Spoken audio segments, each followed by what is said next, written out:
You know, I was gonna pull out the suit, but at this point, this is just sad. Yo, what's up everyone? My name is Jet. Welcome back to an episode of Inside the Lines. Hope you're having a wonderful day. Clearly NASCAR was not, because earlier today we got another update in the lawsuit. NASCAR countersues 23XI and Front Row, specifically naming Michael Jordan's personal agent and co-owner of 23XI Racing, Curtis Polk, and naming him as a defendant in this lawsuit. Now, this is very interesting because this tells me one thing, that NASCAR is not winning the original lawsuit that 23XI and Front Row filed against NASCAR, because why else would you be doing this? But the contents of this 30-page countersuit is very interesting and pretty pathetic on NASCAR's part. So let's go over it. NASCAR realizes this because they then make an outrageous claim to then just debunk the whole charter system together if they lose this case. Saying, quote, if the charters are deemed to be anti-competitive, then either charters will go away entirely or the cross-exclusivities that benefited both parties will be eliminated. This is not an outcome that NASCAR is seeking, nor it is the one that NASCAR believes benefits the racing teams which have partnered with NASCAR and signed charters. But this is an outcome that 23XI and Front Row Motorsports, through this lawsuit, could impose on all race teams and their owners. So it's interesting. Instead of making a more fair agreement for teams, let's just cut it all together, which, again, let's be honest, NASCAR did not want charters to begin with. Let's make that clear. They did not want charters to begin with. They wanted a system more like with the Xfinity and trucks, where the top 35 in points are basically guaranteed, but that's it. So very interesting of NASCAR to say that, oh no, we want to continue, but they have also said repeatedly on how they prefer not to have charters. Unless, of course, they can make money out of it, which was something that was negotiated as part of the 2025 agreement, was that the France family could buy a charter or could have a stake in charters themselves. So yeah, they want to keep it as long as they're able to get some money out of it. So why are NASCAR using Curtis Polk as a defendant in this countersuit? Basically, NASCAR, they hate Curtis Polk and are claiming that he is like the mastermind and on why the whole 2025 charter negotiations ended the way it did, by the teams boycotting meetings from NASCAR, not wanting to talk to them and things of that nature, the things that they were saying in the media. NASCAR is saying this was all created by Curtis Polk. Polk played an active role in coordinating the counterclaim defendants' concerted actions, negotiating on behalf of all RTA members, Race Team Alliance, when engaging with NASCAR on terms such as the payments the teams would receive as part of the 2025 charter. Polk sent multiple requests to NASCAR on behalf of all RTA members demanding changes to the 2025 charter, and otherwise threatening that the RTA members would take adverse group actions if such demands were not met.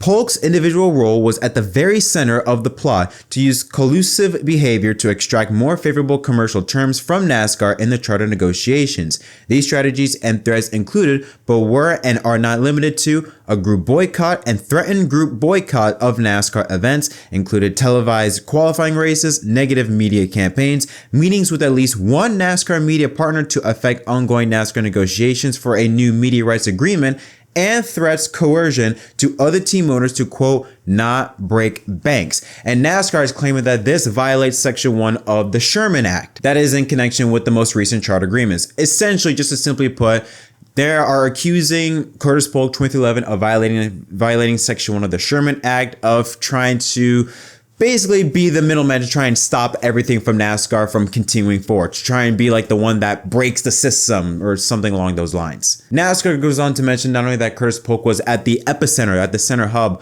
of creating all these negative stuff about NASCAR or trying to break the negotiations with NASCAR in the 2025 charter agreement, goes on to mention about the TNC, which is the Teams Negotiations Committee that involved Curtis Polk and 3 other members of the Race Team Alliance. In June 2022, the TNC, led by Polk, presented NASCAR its initial proposal and represented that the proposal had been agreed upon by all 16 teams holding 36 charters at the time. The TNC proposed a multi-point plan intended to increase payments to the teams and further limit competition between them. In exchange for the above list of demands, the teams told NASCAR that they were all in. Now, what were these proposals that the teams wanted? Because so far we've heard little bits of what the actual agreement was, but we haven't heard what the teams really truly wanted. We did know that they wanted partner or permanent charters and more money. But what exactly did the teams want? NASCAR specified. The demands include all of 6 things: a $720 million annual payment to teams,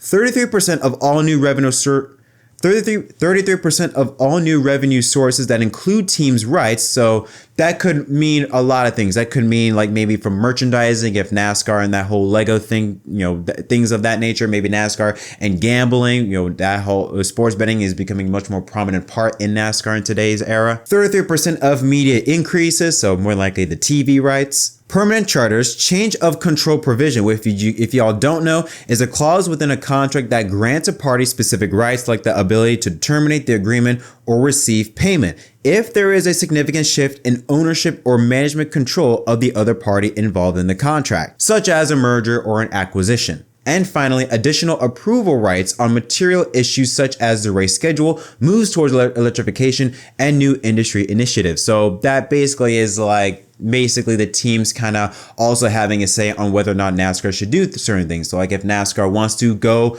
race in Montreal, the teams would have to all be like, yes, that's a good idea, along those lines. Now, NASCAR goes on to say that Curtis Polk and their RTA members were part of a plan to basically kind of keep all the charters for themselves and block new owners from entering in. RTA members also engaged in a scheme to deter new team owners from seeking to enter the Cup Series by purchasing a charter, preferring instead to consolidate their own positions by purchasing additional charters themselves. Former racing star Dale Earnhardt Jr., who owns a NASCAR Xfinity Series team, explained that although he sought to purchase a charter, the RTA told him that, quote, "This charter that I want to buy is a losing proposition. It's broken, that I don't want to buy this charter now because it's not a successful business." These representations were false, as shown by counterclaim defendants purchasing of 2 charters only a few months later for tens of millions of dollars. Now, that is something that NASCAR does have. That is true that you say that, hey, this charter system isn't working, it's affiliate teams losing money, yet you're buying charters, you're buying more charters,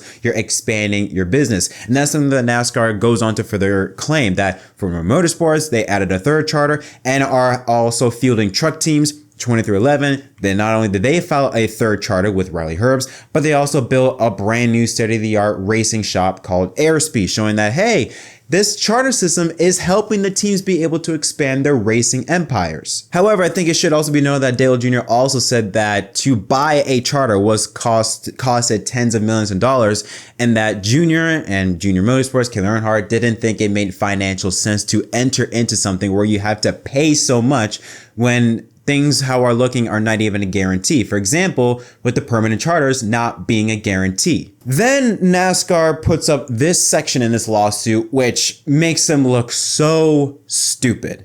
Denny Hamlin admitted publicly that the RTA purposefully engaged in a media campaign regarding the 2025 charter negotiations at the same time that NASCAR was negotiating with broadcasters in order to put pressure on NASCAR to, quote, "make a deal with us." Hamlin explained that RTA's reasoning and threatened that the teams would boycott NASCAR if they did not achieve their demands.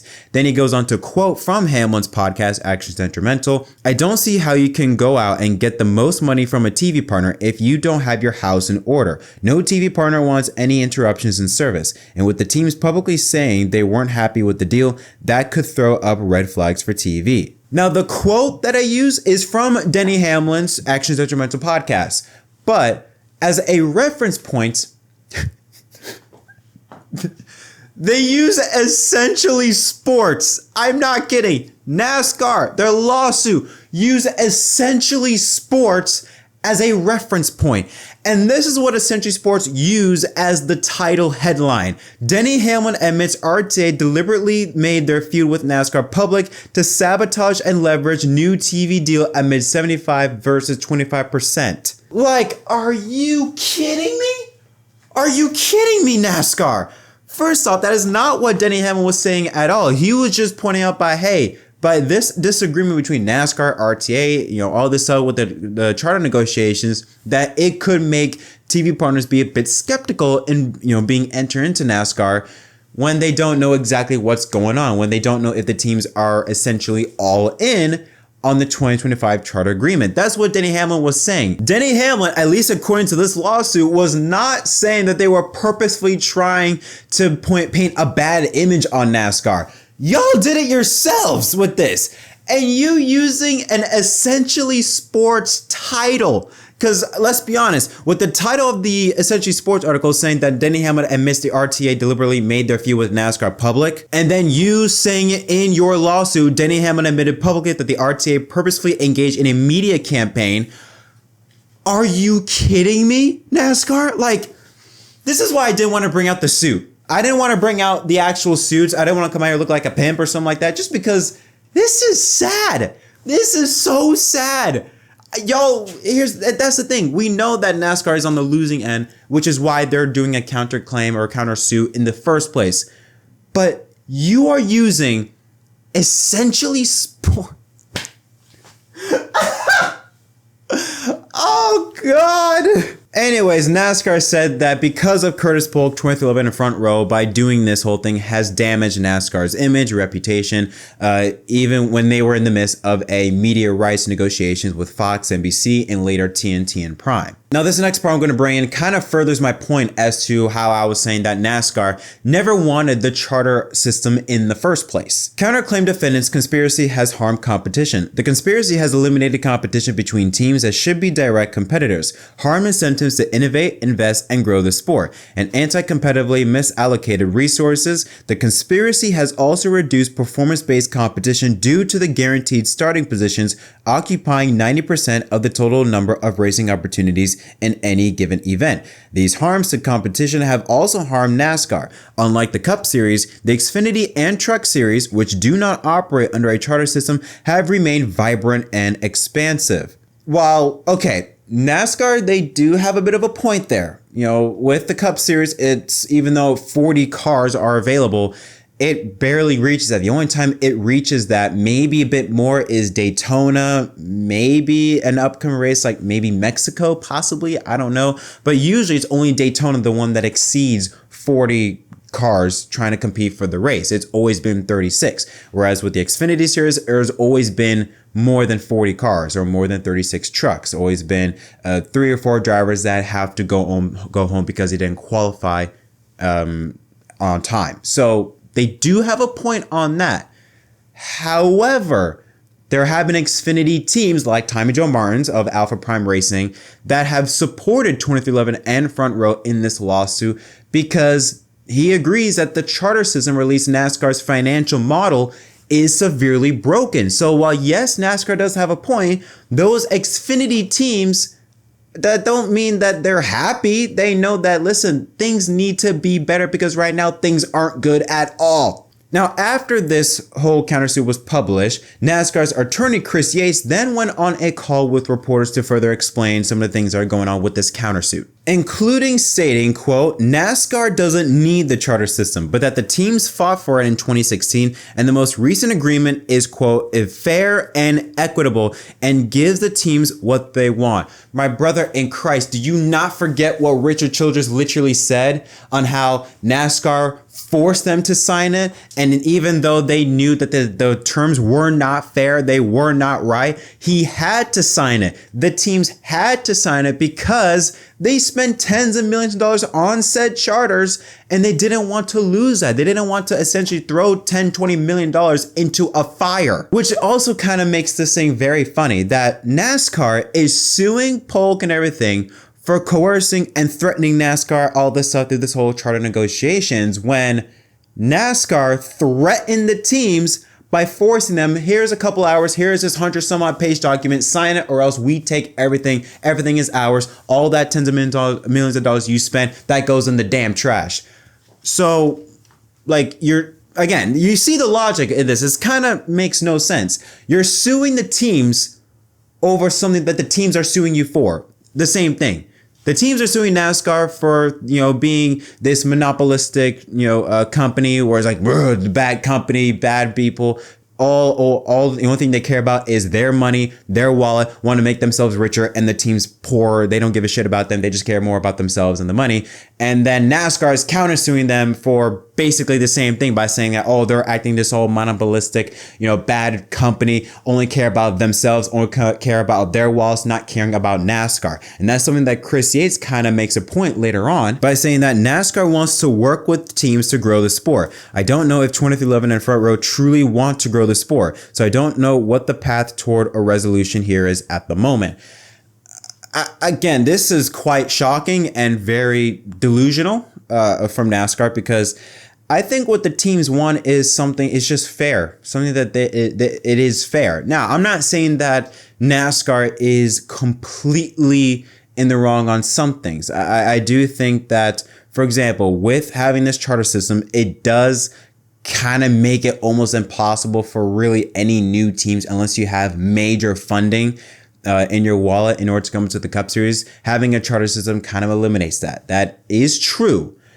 At the same time, said teams in Xfinity and trucks are struggling. So it's like, yeah, you kind of have a point, but at the same time, you kind of don't. And I also find it very interesting that NASCAR sued Curtis Polk, especially, and not mainly 23XI Racing or even Michael Jordan, because I think NASCAR knows that they're in trouble. This is such a stupid decision to make, because not only in terms of the basis of the lawsuit, it makes no sense. At least I don't think so. It doesn't put NASCAR in a good light at all. If you look on how people are reacting to this, 90% are on the side of the teams. They're on the side of 23XI in front row. They know that NASCAR is doing is stupid, wrong, and almost trying to bully the teams into their agreements, what they say, what they want.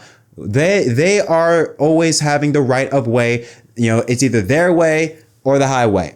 That's how it seems, even though that it should be what NASCAR says, that they want to work with said teams. They want to work to help grow the sport. The contents of what we've seen with this lawsuit proves the exact opposite. That teams, or that NASCAR specifically, just wants to see, what can we do to make our wallets better, to make our lives much more easier, much more richer? How do we add more zeros in those commas on our bank account, and not so much of working with the teams? I'm not saying the teams are completely scot-free. There are some things that, you know, they're kind of asking for that is a bit ridiculous. Like, you see these demands, a $720 million payout for each team. That is kind of crazy. But I do think that they deserve to have a say in this sport. These are teams that invested so much into this sport. This is, again, I've said this plenty of times, this is not the 1950s and 60s. The teams need NASCAR just as much as NASCAR needs the teams. And until NASCAR can get that through their skulls, that you cannot just operate these teams like you can just make them do whatever you want and just have it be, you know, have that be the right away and have no complaints whatsoever. No, you are in a sport. You have to collaborate in order to help both make the sport better, because if the teams are happy, NASCAR will be happy, everyone's happy, and most importantly, the fans are happy. That should be the main goal. Yet it seems as though that NASCAR cares more about how do we make ourselves more happy, much more comfortable, when we're being Scrooge McDucks over here and jumping in cash, and not so much on how do we help the teams be better so that they can make profit. Because if the teams can make profit, the teams will give back. I don't think the teams are being very unreasonable. I think the teams, they will give back to the sport. And I don't think they just care about, we want to make money and that's it. We don't care about NASCAR. No, I generally believe that if NASCAR does what the teams want and help make them make money, help make them profitable, then the teams will give back. I don't know. To me, this whole lawsuit it's just sad.